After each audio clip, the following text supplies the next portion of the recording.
It's good to see you. We ran into each other recently, and I had not seen this one-man show yet, and it is fantastic. Congratulations. Thank you. It's really, really funny, clever, poignant, moving.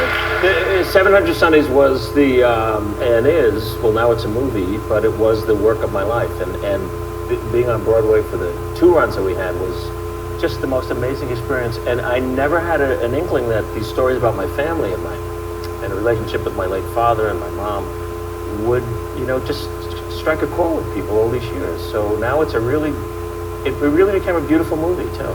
It's a beautiful story, and you have such great images and pictures, and it's great that you have those memories, because I don't have the memories that you like remember every little thing. They're imprinted on you can tell. Well, for now. Yeah. But your dad passed away when you were 15. 15, yeah. And that became the title of the show. He worked 2 jobs. We had a little record store, which is actually a big character in the show. And on the weekends, on Friday and Saturdays, he ran these great jam sessions and jazz concerts. So the only day we had alone with him was Sunday. And he died when I was 15. And so I figured that I had only 700 Sundays, which became the title of the show. But it also becomes a very positive thing at the end of the show when I realized, even in this short time, what wonderful gifts I was given by him and in our life together. Well, you have this, the characters, your uncle, that you do an impression of your uncle. Jack Haber? Yeah. Well, Jack, his face was like this. And he was always, we called him Uncle Picasso. And he would come down to breakfast every morning and say, who wants a waffle? Anybody want to have a waffle? Let's have waffle. Why doesn't anybody want to have a waffle with me? I was watching it thinking, how many, did you do 1 performance a day, or how many performances did you do? For the taping? No, for the run on Broadway. Oh, we would do 7 a week.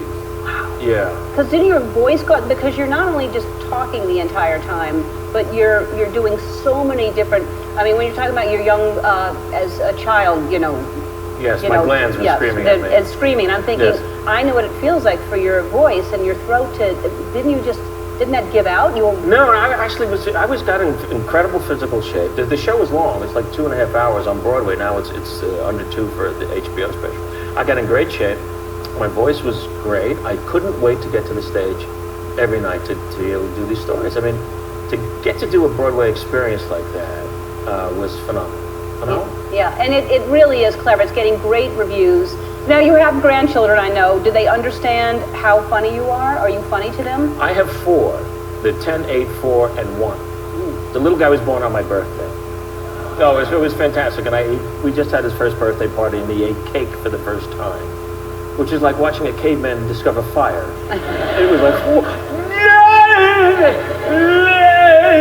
words just started flying out that weren't words, and it was fantastic. Yeah, and the older girls started to realize who I was about 4 years ago because of Monsters Incorporated, because I'm Mike Wazowski, and then they only wanted to talk to Mike Wazowski. So then I was Grandpa Mike for a while. They'd call up the house, hi, oh, you want to talk to Mike? Oh, hi, how are you? Yeah, and so that had to be him, and then they saw The Princess Bride. Then I had to be, Miracle Max for a while. Have fun storming to school. I would do all that stuff. So now they sort of get what I'm doing. Wow. And the little guy is 4.